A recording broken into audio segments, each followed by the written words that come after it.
Problem हो सकता है. But I'm literally just using this headset. इसमें कैसे मतलब ऑडियो का इतना हमारा डिफरेंस आएगा? That's it. You're just speaking on your headphone. I'm literally just speaking on my headset right now, Rahul. So then I'm speaking into the laptop and it's like at a distance. We are live, huh, by the way, so the whole world can hear us talking So about like using the our world, headphones. the world should know that I'm tech illiterate. So yeah. ठीक है. Hi everybody, thank you so much for joining in. My name is Sucharita. It is a Monday evening. I have with me Rahul Desai once again. Hi. Yay. बहुत कुछ देखा ना हमने. I feel like this has become like a routine every Monday. Like काफी कुछ देख लिया previous हफ्ता. But you know what's happening is that I have to wait till Monday to catch up. Yeah, I mean, and it's only fair also, a lot of people take the weekend to watch stuff and, जो भी अगर देख रहे होंगे तो even for us to like catch up on stuff. Yeah, because I know you're also trying to do this and I'm also trying to do this to keep Sundays as free as possible in life. Yeah. Sunday को ज़्यादा काम नहीं करने का. Sanity के लिए और कुछ. Sanity के लिए, because अभी it just so happens that this week we managed to watch we watched Wakanda, which was nice, we watched Monica, which was nice, but more often than not the stuff that we are watching is so draining and it is so physically exerting to write and shoot, and for me like shoot and edit and upload and social media and everything, that like on Sunday I don't want to be a human person. Same like it helps a lot, like because Monday anyways your mind starts working क्या आज हफ्ते में क्या करना है, no? So I think this is a good reminder of the previous week. Is this a thing that film critics do usually, like take Mondays a little chill, or is this just something that I'm observing is happening in my life? But is this like a film critic thing, like Mondays are chiller than any other days? I think it's always been like that for me. Yeah. Mondays are chiller because it's the calm before the storm. Yeah. Basically. But what happens now, then me and my husband can never go on extended weekends because for him Fridays are chill and for me Mondays are chill. हम कहीं जा ही नहीं सकते. Saturday Sunday को जा सकते, कहीं जा सकते तो. I know. तो कोई extended weekend सारे हमारे बेकार हो जाते हैं. Everybody who's joined in right now, very 27 people. Hi. So today we're talking about Monica, Oh My Darling, which is out on Netflix. We're talking about Uunchai, which came out in movie theaters. Wakanda Forever, which came out in movie theaters as well. Crown मैंने अभी finish नहीं किया. राहुल तुमने finish कर लिया Crown? नहीं सिर्फ 4 episode देखे. तो फिर हम अभी क्राउन के बारे में डिटेल में बात नहीं करेंगे because I know you are नहीं we'll leave a proper episode for that. आराम से we will stretch it out and talk about Crown for one full hour. We will do gup. So okay, let me start my screen share and let's start. Screen नहीं मिल रही मेरे को. हाँ ये करेंगे share. Okay, you can see. हाँ. Okay, so we are going to start with this one. Full screen. Okay, we're going to start with Monica, Oh My Darling. Initial thoughts. Very enjoyable. I found myself like watching a lot of things again and again, and then again like I went through the film later after finishing the review, after doing all the mehnat, just for the heck of it. I just went through some of my favorite scenes. That doesn't happen very often, like when you're watching Hindi films through the year. First of all, theaters में देखते हैं mostly, पर Netflix का जो advantage है, you can keep streaming, keep re-streaming. So मेरे को तो काफी मजा आया, and I'm not even a geeky trivia Bollywood person, I'm not a guy who will be like, oh look Easter egg, look spot the reference. I mean, as much as I like enjoy it when I recognize something, for me that's not the point of watching the cinephilia movies, like the movies made by people who love films. For me is a different kind of language. It's very affectionate, and Vasanbala and falls in the bracket of Sriram Ragam for me there, because none of it feels he's trying to test us. It's just him. It's just the way he is and just the way the film is. And I feel like it contributed to my reading of the film very well. Like it wasn't just a gimmick. All the references, all the pop culture, it was fun, sure, to watch. It was very nicely craftily made. But to me, it sort of contributed to how whodunit, how I perceive a whodunit also when I watch these films. So. This is what Phone Booth wants to be. Phone Booth, aspires to be. A lot of films like that, that was just stuff thrown against the wall, and it was just like कि हमको बहुत कुछ हम 90s 80s में we have grown up, So this is nostalgia for the sake of nostalgia. TVF tends to do that quite a bit as well. Yeah. But I felt like this was really smart, and it wasn't trying to look down on us either. Yeah, because this is who Vasan Bala is as a person. It comes from a Yeah. very personal space for him. His references, and this is not the first time he's made a film with the Bollywood Yeah. references, right? He made a Yeah. whole ass feature film called Mard Ko Dard Nahi Hota. Can you get more Bollywood than that? No. And even in like his last film, Spotlight, the short film that he did in Ray, I love that movie so much, and also because the way he uses songs in his films and the way he uses the way he's commenting on like his perception of like where religion stands, where politics stands, where our family stand, and how he kind of his lens towards all of this I find very, very fascinating. Beautifully done. I did not know this. I don't know how this missed me, Rahul, that this movie is an adaptation from a novel. Yeah, it is. I didn't know. I didn't realize. I found out today. I feel so stupid.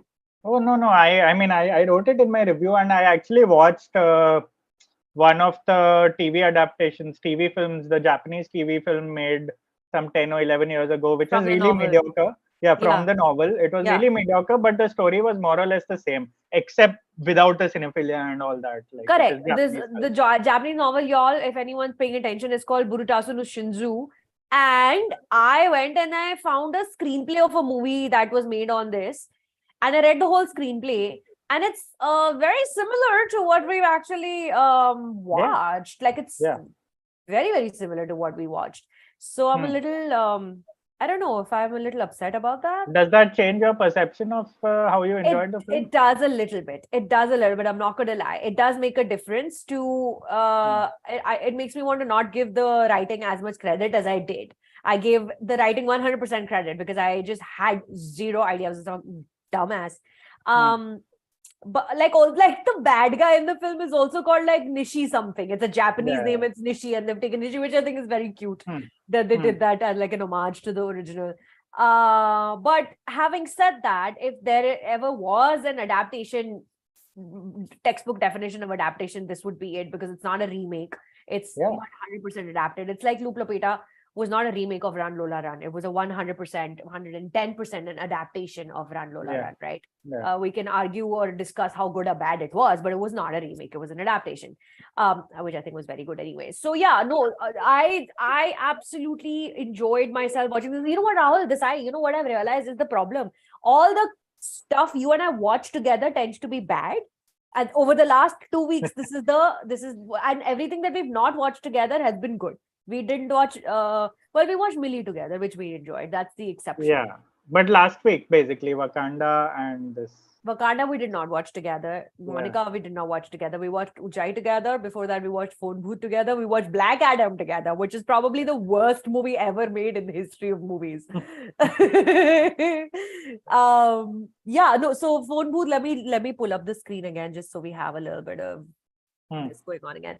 Phone Booth. Yeah, why am I saying Phone Booth? What is the movie we are talking about? It's Trauma, Monica. Oh my God. Yeah. Yeah. This is Huma Qureshi in top form. Yeah, totally. And such a big leap from what we had to see a couple of weeks ago, right? In Double XL. Not a couple of weeks ago, babe. Last week. Yeah. I mean, for me, quite literally. Time is like such a construct right now when you see so many films every week. But yeah, it does feel like, like the worst and the best, right? Like within 2 weeks of each other. And of course, not entirely her fault about Double XL. The film itself was terrible. But this is the Huma Qureshi I always thought, like she was capable of being. Yeah, exactly. Absolutely. This is, and she has such a tall stature. She occupies the frame like very few actors can in the current your eyes cannot focus on anything else when Huma Qureshi is in form and when she's on screen. Whether it is, you go back to any scene of hers from Gangs of Wasseypur, there was a reason why the whole country fell in love with her in her very first film, because of the sheer presence the actor has. Here, Vasan Bala has given her the whole arena. You just do what you want to do as an actor, as a performer. And he's let her really just, and you know what I really like also about her, that there's no vanity in this movie for her. She's, of course, you know, she's dressed very sexy in some scenes, but when she's at her most vulnerable, she's wearing night clothes because she's at home. She's wearing no makeup. You can see the texture of her skin. Her hair is all over the place. And that is such a wonderful thing to see when an actor is playing like a vamp, you know, quote unquote, in Hindi cinema, vamp, so to speak. But then also, that's the Vasan Bala, I think, touched, like really, you know, showing her the vulnerable side of her in every sense possible, not just mentally vulnerable and she's pregnant, so she's vulnerable, but also like, look at her, she's in her night clothes. How much more vulnerable can a woman get? Really, absolutely loved her. Radhika Apte, thoughts? SB Naidu. Yeah, very freestyle performance. Reminded me of her performance in Love Stories in Anurag Kashyap's short.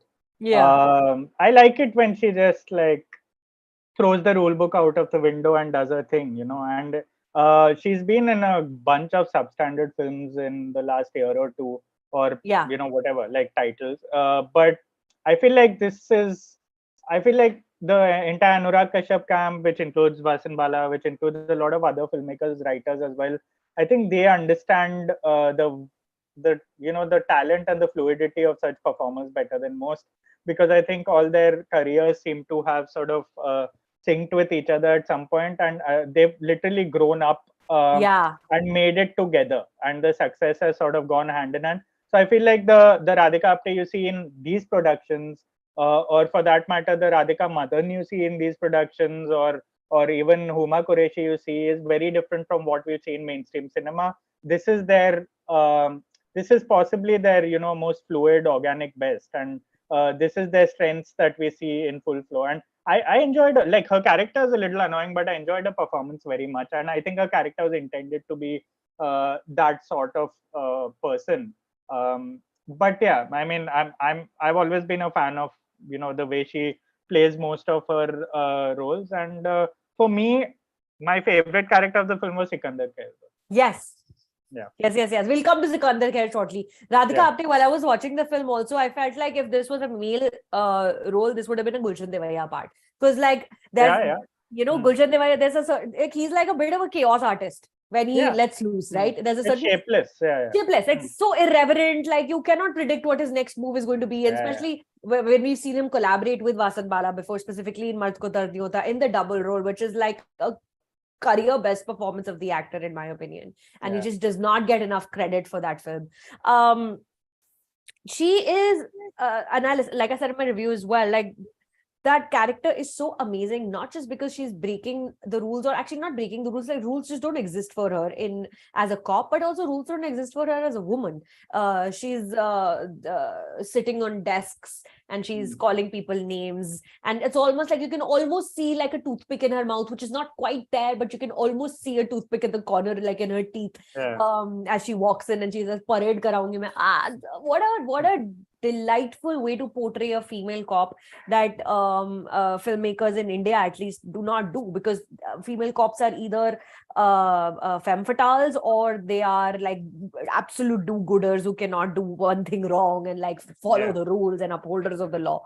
Here is a female cop who's just a female cop, like, and she's amused by the proceedings. She's mildly amused because all the people involved are so rich. And as we find out in the end, guys, this is major spoilers, major spoilers. As we find out in the end, she knew everything that was going on. Yeah, I mean, she's corrupt like any male cop might have been in. Exactly. So she's just amused. She's like, it's a job. Someone has to do it. Might as well be me. And she's going in and out of the frame. Rajkumar Rao, back in form. It's so nice and delightful to see an actor who is so capable of doing so much more than hit the first case. And what was the other? We also saw him in something terrible recently as well, if it wasn't Hit. I think it was Hit the first case. Yeah. I guess we just haven't seen him in something very good in a very long time. Yeah, like Badai Do was this year, but Badai Do was this year. That's right. That was early this year, February. So it doesn't feel like it was actually this year. It does. It doesn't. Yeah, but February. he's had a very interesting year. Like, we've seen the worst of him and the best of him in the same year, and that's better than the last 3 or 4 years. You know, I was worried he got lost to the race to be the next Ayushmann Khurrana, or to be the next because Kree really made him into this like almost Superstar. a star, Yeah. and that can mess with you if you're a very good actor. So I saw him, get into that trap for the last 3 or 4 years. Been observing his career very closely. Oh yeah. I'm glad that he's chosen the right directors again after a while.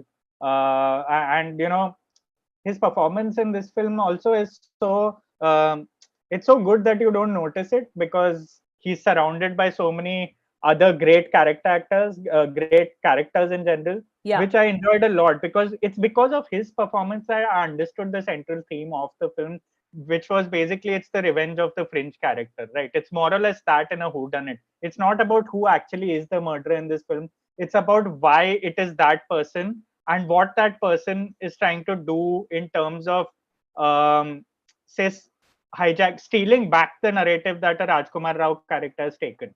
Because if you Exactly. notice, the film starts with a murder in the lab, and basically we know who the killer is right from the first scene. Yeah. He's there in broad daylight, but it's Rajkumar Rao's this driver ka narrative that hijacks the story. And it's basically it's an ode to all these driver stories we've seen over the years. Yeah. And I found it very interesting that his performance lets you understand that he is not only this anti-hero, but he's also, in terms of filmmaking, in terms of storytelling itself, he's stealing the limelight from a lot of other characters who want to be the center of the film. Murderer is one of them. Radhika Apte is one of them. Huma is one of them. A lot of, so I found it very interesting that he let me into that reading of the film.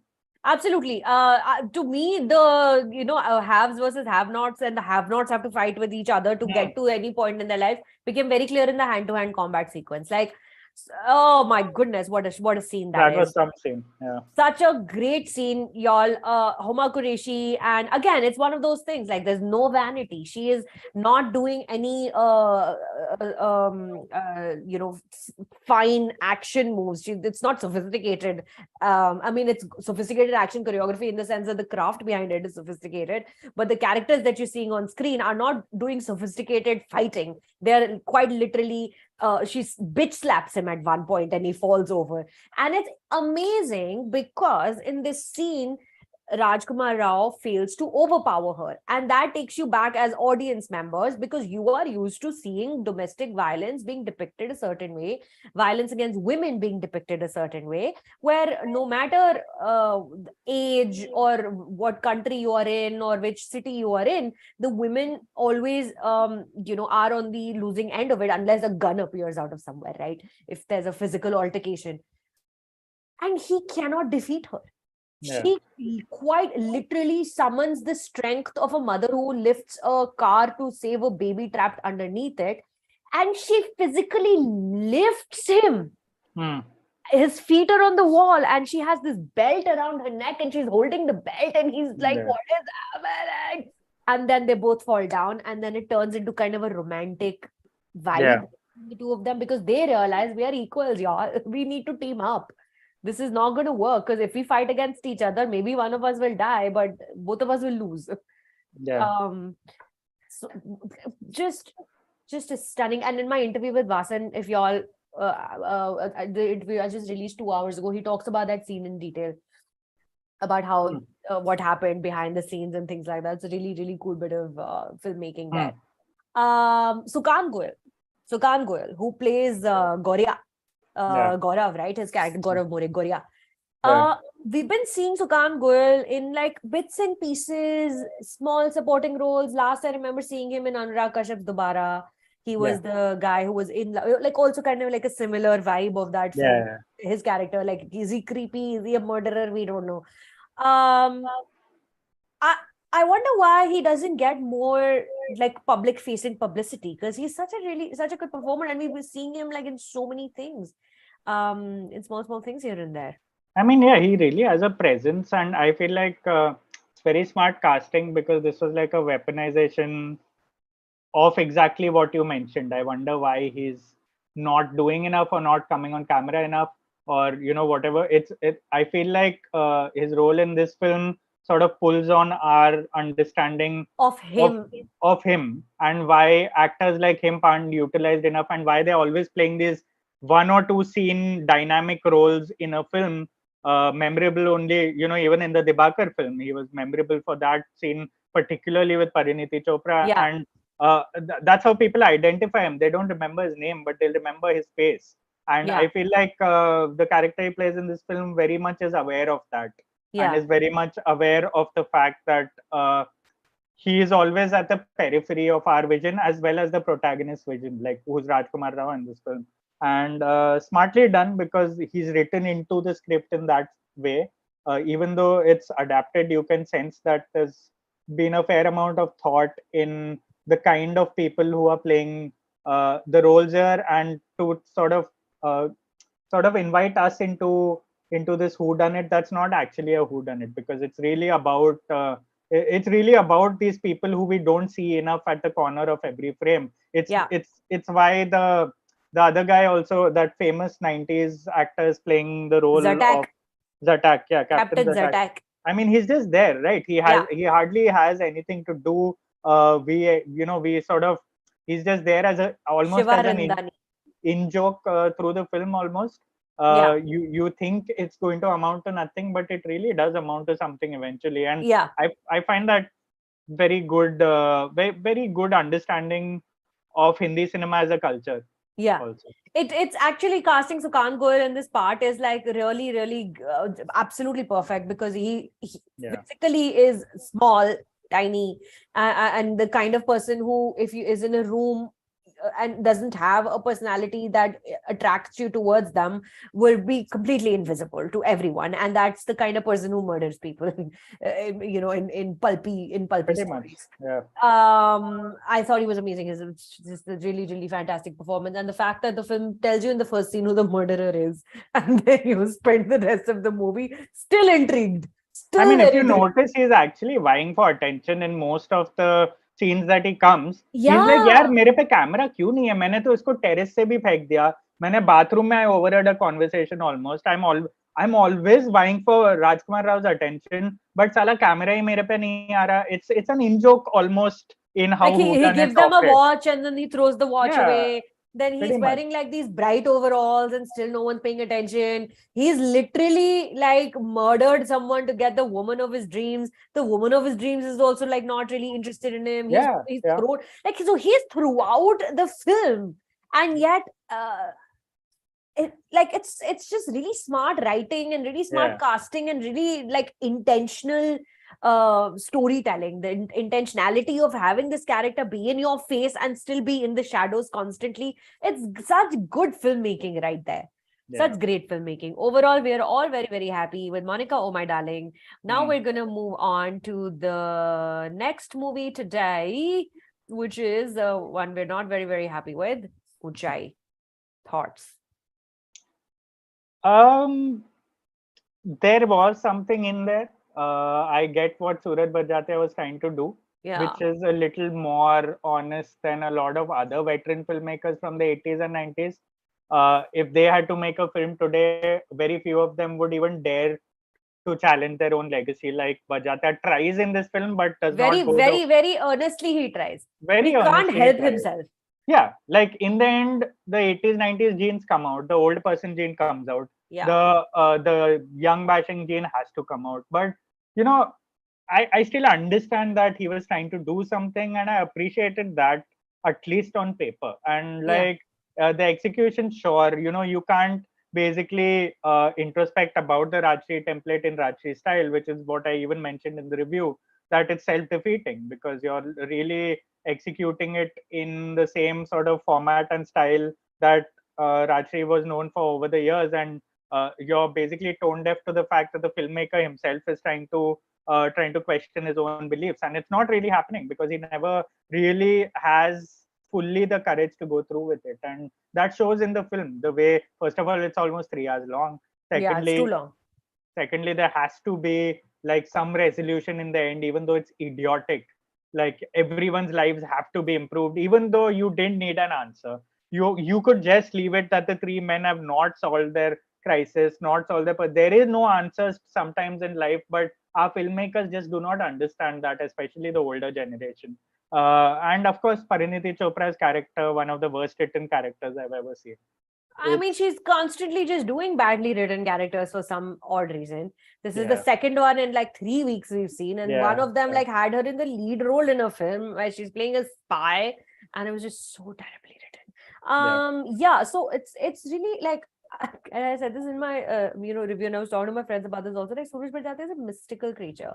There are no recent sightings of him. We don't know like where he lives, where he dwells, and what goes on in his mind, and it's really intriguing. And the fact that he's come out and said that I am going to tell the same kind of story, but I'm also going to acknowledge what my stories have said before, and which is not, I probably shouldn't have said. And it's really so sad that a film that is about an elderly generation trying to understand new ways and move ahead with the time releases the same Friday as Wakanda Forever, and is competing with screen space with an MCU, competing for screen space with an MCU film. It's just really like, it's tragically sad, it's such bad timing. This is why we were wondering also why there are no morning shows of Uunchai. Yeah, The earliest shows are at 11 in the morning, 11:30 in the morning. There are no 9 a.m. shows, and Mumbai is one of the few cities where there are regular 8 a.m. shows every day. On a daily basis, there's 8 a.m. shows of something or the other. On Friday, it's always the big Hindi film release. And can it get bigger than Amitabh Bachchan? Apparently it can, because the Amitabh Bachchan film did not get the big early morning slots. It only got like 11:30 a.m. slots. It's sad, right? It's ironic and it's sad. I mean, it's a reflection of the detachment of Rajshri films, modern day Rajshri films, from the film viewing culture that has evolved so much over the last 2 decades, since they've sort of really fallen off the radar, as compared to the 80s and 90s. I mean, I don't think they have a sense of how an MCU film might just take away all their business. And the fact that you even still went on and released your film in which there's a MCU film, there's another Netflix film, not even looking at the calendar. You should be smart about this thing, because first of all, Amitabh Bachchan and Suraj Bajaj at one point, if we knew that they were going to work together, they would have been a big deal. It's just not that way anymore. Like, it's just times have moved on, and the irony is that's exactly the theme of the film. Exactly. That is exactly what he's trying to acknowledge, saying, I'm sort of lamenting the times that have moved on, and through these three old characters, through their character traits, through this guy who's writing a book for young people but is detached from young people. That's pretty much Suraj Bajate himself. Exactly. And I'm like, that's a very disarming thought to have as a 58, 60-year-old filmmaker. Also because through the character of Amitabh Bachchan, who's named Amit Srivastav, which is Amitabh Bachchan's real name, the character is always portrayed to be younger and hipper than his age, right? Throughout the film, he's exercising, he's cool, he wears fashionable clothes, he has 10 million Instagram followers. And then there comes a moment of reckoning where suddenly the character just grows old. In like a split second, you see the Black, Amitabh Bachchan from Black, who has early onset dementia. And it's just, it's such a wonderful, strangely introspective space and thought to explore from a filmmaker like Suraj Prajapati, who's actually going to that place where, like, how long can we hold on to our youth and our past, and when do we actually begin to reckon with our age and the fact that we are not it anymore, we are not hip anymore, and we need to listen. And then he does that through Anupam Kher's character as well, that we actually need to listen to our future generation, because they have the right idea, they understand the world. And I don't know what Boman Irani's character was all about, frankly speaking. It was the family angle of the Bajate films, basically. Yeah, because of the interdependence, I guess, in marriages that he's glorified all these years in Bajate films. I think he's shown the other side to it with Neena Gupta. So he has these really amazing, interesting ideas. I don't know what stopped him from really going for it. It could have been such a, like, especially to hire an actor like Amitabh Bachchan, to get Amitabh Bachchan to agree to play to this part, where the first half, not even in the first half, in the first 75% of the film, he's Amitabh Bachchan, who Amitabh Bachchan is in real life. This is his persona. This is who he is. Yeah, pretty much. He's a celebrated author. He's a celebrated movie star. And then suddenly he turns into like an Amitabh Bachchan we don't want to see. We don't want to accept that he's actually that old in real life.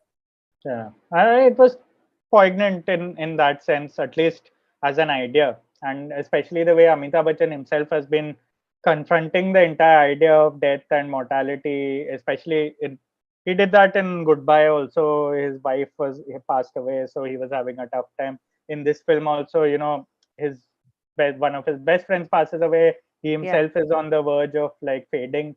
He has a wife who's in depression. So that's a problem. Like you put a wife who is depressed and living in Bombay far away.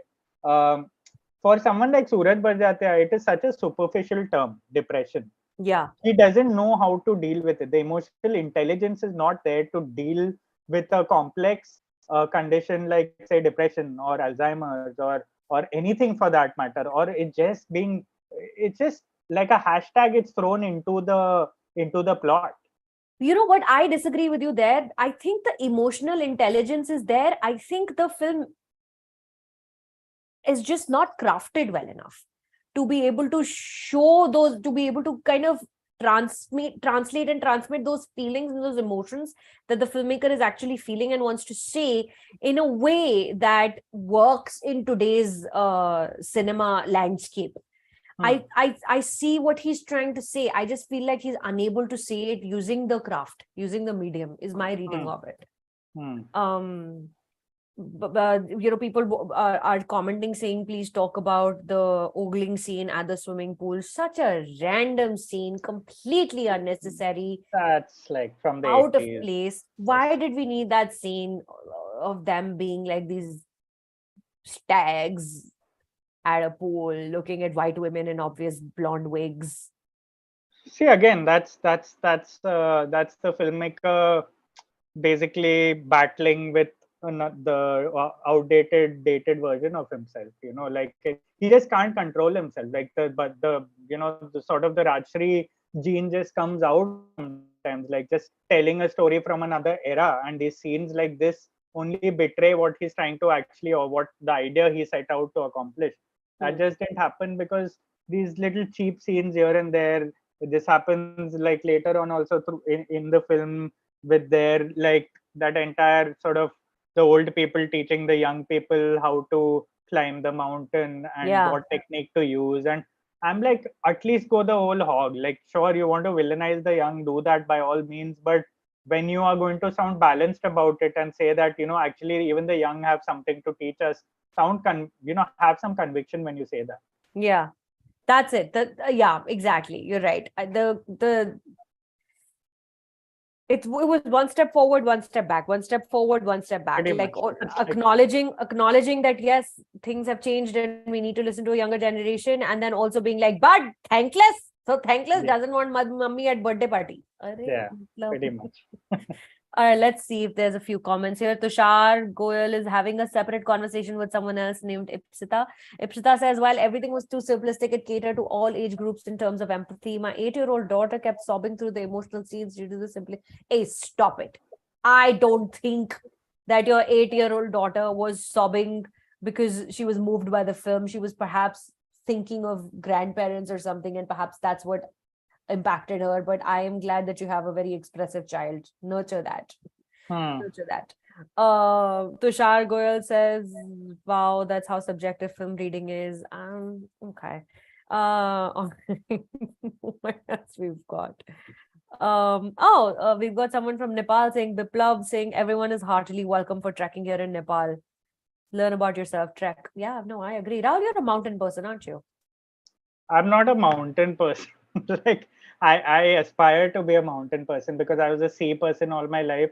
So I'm obsessed with mountain climbing films and documentaries. Like I've seen everything that exists on the internet and on any streaming platform. But again, I'm that armchair mountaineer. I know all Yeah. the rules. It's like the same with aviation. I'm a aviation geek, but I will not become a pilot. So it's pretty much that. Yeah, like I'd love to do the Everest base camp trek myself at some I point in my know. life, like 2 weeks of trekking. I've always thought about it. I've seen a lot of documentaries about it, but who knows? कितना मजा आएगा. Everybody who's watching us live right now, we are talking about Monica, Oh My Darling. If you've missed it, you can go back a little bit, scrub back a little bit. We just finished talking about it. We were just talking about Uunchai. And before we move on to talk about the next film, which is Wakanda Forever, Black Panther Wakanda Forever, please like this stream. जो आप देख रहे हो ना, वो thumbs up वाला button दबाओ, like दबाओगे तो फिर लोगों को पता चलेगा कि ऐसी लाइव स्ट्रीम में भी होती है इस चैनल पर. बहुत अलग अलग चीजें करने की कोशिश कर रही हूँ मैं. Like दबाइए so people will know that this is going on. All right, now the next film that we're going to talk about, I'm going to share my screen again. Yes, Queen. Black Panther, Wakanda Forever. Initial thoughts. I was quite moved, but I came very sideways into the film. Like I was very impressed with the way they took it forward after Chadwick Boseman. You know, I'm always fascinated by how franchises, you know, not just superhero ones in general, like franchises have to deal with unexpected events, and how they a lot of it tends to be cash grabbing, a lot of it tends to be superficial. They'll act like, you know, nothing ever happened. They'll probably replace the actor or maybe just throw the arc away altogether. I really like the fact that they did not for one frame in the film did they let the entire influence and the spirit of Chadwick Boseman like not be there in the film. And I love that it was about grief, it was about coping. It helped people like me who've not watched MCU films all their lives to dive right into the film. I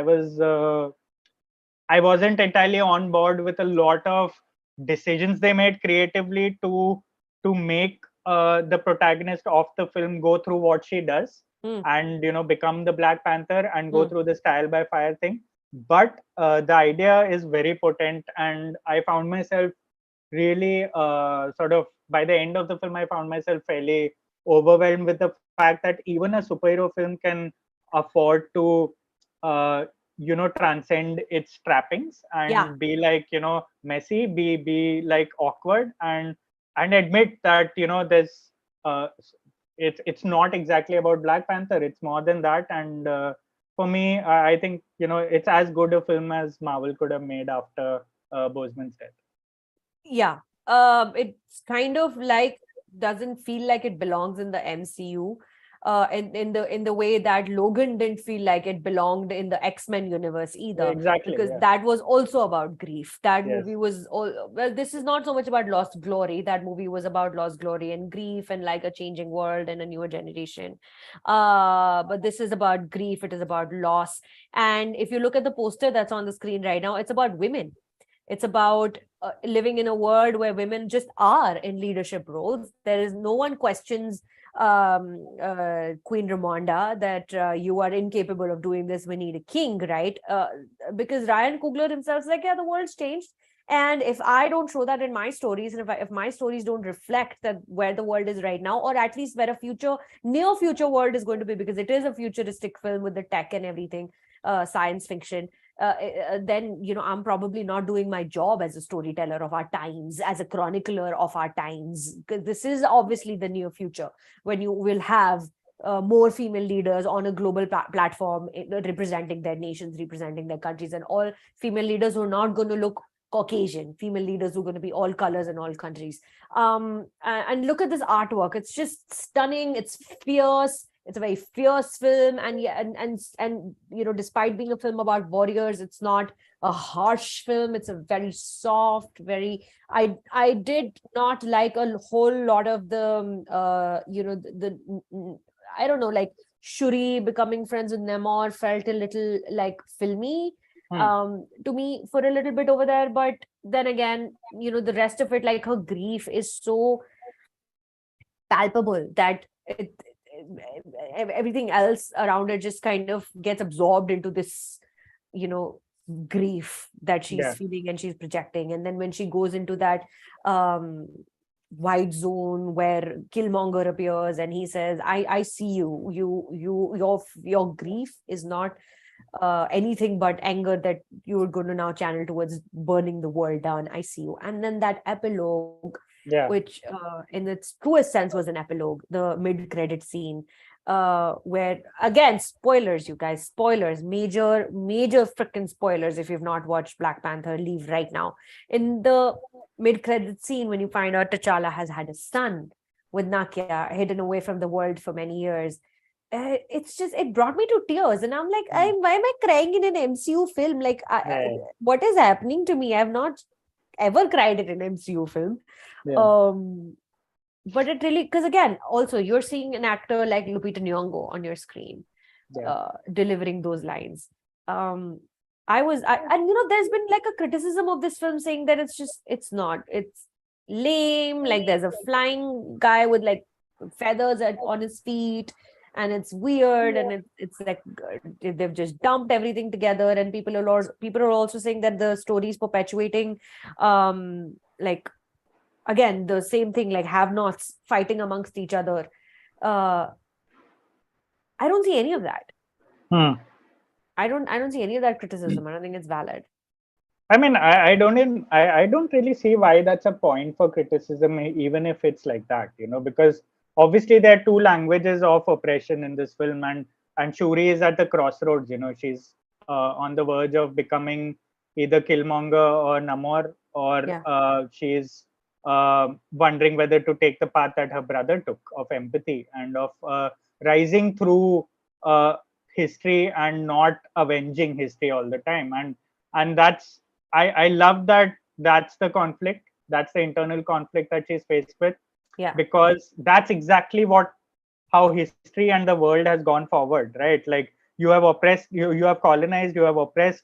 Some of them are angry, they take revenge in the same way. Violence happens, it's a cycle, and very few, which is what really distinguishes Boseman's Black Panther and Black Panther itself as a concept, is that you are graceful about, you are forgiving but not forgetting, what's happened to your people, and you are courageous and you are powerful and you're rising through history and propagating the fact that you're not, there's a difference between rage, and there's a difference between rage and revenge, and rebellion can be a good thing as well, by making your own kingdom, by going into the future, by being the most powerful nation in the world. So I like the fact that Shuri is now right at the crosshairs of her life, and I love that she's young enough to make a mistake or two and to go the wrong way right till the end of the film.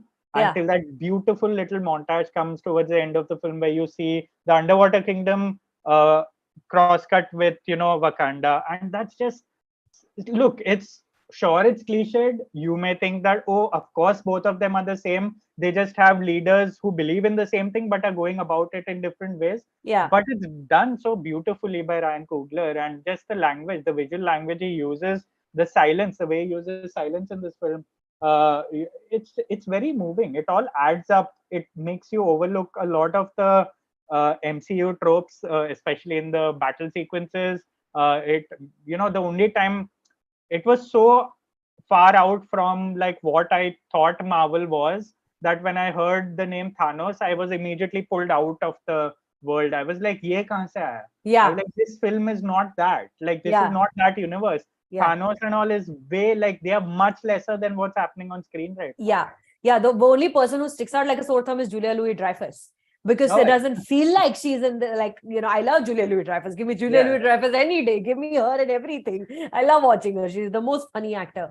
But she just stuck out like a sore thumb. Like, I was like, she just, and all, like, they kept her scenes to a bare minimum. Also, war movies, if not done with the right intention, tend to become pro-violence, pro-war movies.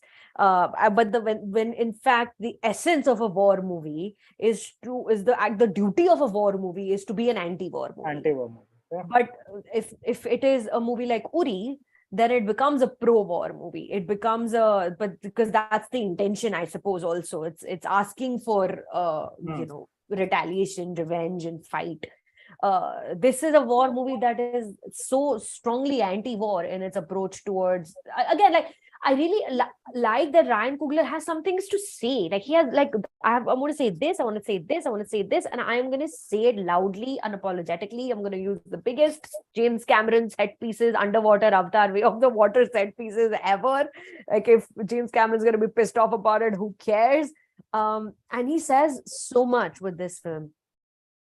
Yeah, that's exactly what distinguishes Black Panther from the rest, right? Like for me also, like given having watched both the films, I can like really say that it's just such a sort of proud and courageous representation of identity, a portrait of identity, and unapologetic, and at the same time owning the mess that comes with being sort of having your ancestors oppressed and not knowing how to deal with it. Correct. And that's something that's very complicated, and especially for a superhero film to get into. The film does not shy away from that, and really complex things about life, about the way modern civilization operates, that he has managed to do it 2 films running now Yeah. without really sacrificing the soul.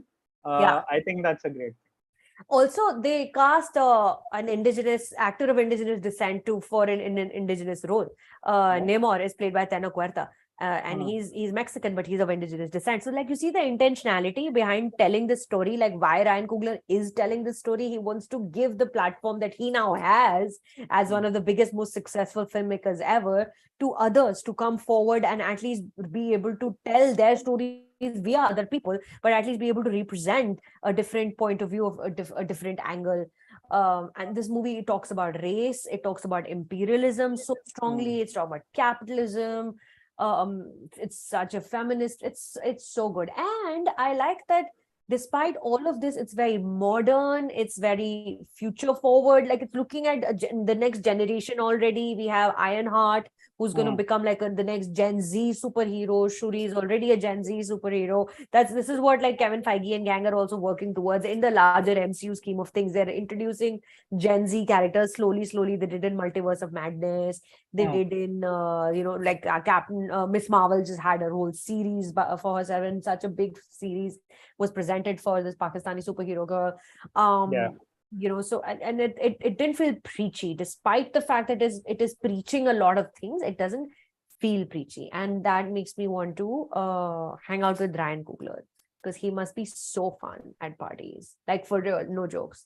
He must be Yeah, so absolutely. I mean, he's not made a bad film so far. So Utkarsh is saying Shuri finally becoming the Black Panther didn't have the impact that it should have for me. The climax seemed too convenient. Kush is agreeing with him. It seemed too convenient. it's not supposed to have the impact that we expect it to have. That's the whole point of Shuri being the vulnerable Gen Z character struggling with adult themes. And the fact that it didn't have that impact for me humanized the film all the more and humanized the Black Panther all the more. And there was no cheers right till the end of the film when she finally wears the suit. Yeah. And that says so much about the fact that this is far more than a comic book film. It's not that. It's about a film that has had to take a certain direction because of a tragedy that's befallen both fictionally and in real life. And they've dealt with that in the best way possible, which is to rob it of its superhero identity and show to us that it comes at a price. Yeah, exactly. You enter the film and you know right from the first shot that she is going to become the next Black Panther. It is not, they're not waiting for a gotcha moment. Yeah. They're not waiting for a reveal. This is not a Chris Pratt MCU movie. This is not a Robert Downey Jr. MCU movie. There's not going to be any gotcha moments. There's not going to be any cheeky one-liners. And that is the tone that he sticks with throughout the film, even while there's battle sequences going on, even when he's tying it in. And like, sure, bringing in Anderson Cooper makes it a little cheesy because he's a real life newscaster who's there, but then that also roots the film in so much reality that it is a fiction film, it is a make-believe world, and it is probably not even happening in real time. It's futuristic, it's in the future because all of this tech doesn't exist right now. But Anderson Cooper looking the way he looks right now, presenting news on the screen, is Ryan Coogler telling you that this is very much the real world. This is me using fictional characters to tell many real stories about race, about oppression, about imperialism, and so many different things: capitalism, greed, industrialism, so much stuff. yeah, no, I agree with you. She's not supposed to have that big reveal moment of like, I am the next Black Panther, because if not, Shuri, who? There are no other contenders. And अगर नाकिया बन जाती, अगर लुपिटा न्योंगो black panther बनती, तो तुम तब भी यही कहते कि अरे उसका उतना इम्पैक्ट नहीं आया. There wouldn't have been any impact with Nakia becoming Black Panther because she's already strong. She's already a warrior. You're not going to see a transformation arc there. You're going to see it with Shuri. And the thing is, when you use words like impact and saying, whatever impact I expected didn't come, like a lot of criticism has been like that. It's not just the people commenting here. When you use terms like impact, you're automatically pigeonholing the film, shoehorning it into the superhero template, which it's not. Like impact you expect when you expect the tropes or the trappings of a Marvel or a DC film. This is not that. Exactly. Impact के लिए तुमको क्या चाहिए? तुमको चाहिए कि Scarlett Johansson आकर black panther बन जाए. That will be like, that will make you happy. That will make you laugh and clap and like cry tears and all that. What do you think about it looking so much like Avatar, The Way of the Water? It looks really lot like, because I in my review I put scenes side by side. There's the scenes, you can switch the scenes in the trailers. You can't tell the difference. I mean, I thought that was quite funny because like I was like chuckling throughout the underwater sequences and the kingdom. And I'm like, okay, this is like a nice little ode to colonialism again. Like you're basically taking back what white Americans have done all their lives to others. You're actually giving him a taste of his own medicine now. So funny. It's like reverse colonialism. So I was like, yeah, that's cool. I'm fine with that. Like, I mean, James Cameron is James Cameron. He's going to, obviously, it's going to be, but the $1 billion movie. Yeah, like, but the envisioning of it, I thought was pretty cheeky. I liked it, and I'm all on board for that because if black filmmakers can easily do something like that and do it in such a with conviction like this, I'm all for it. I don't think there's like any problem with that. It won't stop me from going to watch Avatar either. So not at all. Yeah, not at all. And I don't think, I mean, everyone knows that just because Ryan Coogler has shown it once, there will be comparisons, but this is James Cameron and this is James Cameron making Avatar. This is what he does best. And no one else has done it better than him since the first Avatar came out, which was God knows 12, 13 years ago. No one else has been able to do those, there was no underwaterness involved then, but in the next one there is. But like the way anyway, I recently watched the film in IMAX on the big theater and I was completely blown away with the technology, and I saw why, despite none of the actors becoming like these massive superstars, it still has always, like, it wasn't Titanic. It did not make Leonardo DiCaprio and Kate Winslet, and that's not why people were coming to the movie theaters after a point. People were coming to the movie theater to see the spectacle that James Cameron had put together, and it's completely sensational to watch it again now, and I cannot wait for the second part in December. So excited, because I like a giant tapestry. Like, I like a big story. I like a big like staging area of multiple characters and multiple. I love it. I love watching it. मुझे तो बहुत पसंद है Wakanda Forever. मुझे इसका criticism समझ में नहीं आ रहा है, but ठीक है, it is what it is. You watched now 4 episodes of The Crown. Initial thoughts on that, or you want to save that for later? The initial thoughts I can say is that I'm really into it, and I see it's getting a lot of criticism. I don't understand why. Because this season of The Crown was actually a time when most of us were alive. So I feel like it's so much closer to to what we thought. Like we never thought that it would reach this, because we've been seeing 60s and 70s and 50s and 40s so far. And for me, Elizabeth Debicki is like one of my all-time favorites, and just the way she's pulled off Diana, from what I've seen so far, is unbelievable. Like, I'm not even talking about physical resemblance. It's just there's something about the way she understands Diana and the way she looks, the way she even uses her head when she's talking, with the way she like she blushes, the way she's shy all the time. That exactly is the Diana I grew up watching and crushing on myself in the 90s. Yeah. Oh, so cute.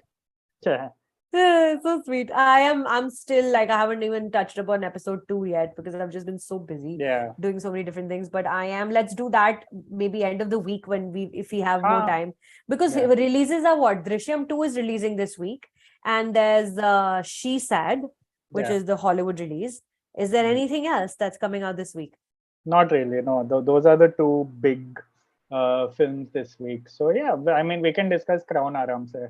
Okay. Rishabh Bhattacharya is asking a question. He's saying that he's curious about what we thought of Eternals, especially considering Chloe Zhao's films. Did you watch Eternals, Rahul? No, I have not seen it. I loved Eternals. I was one of the very few people for whom the film worked.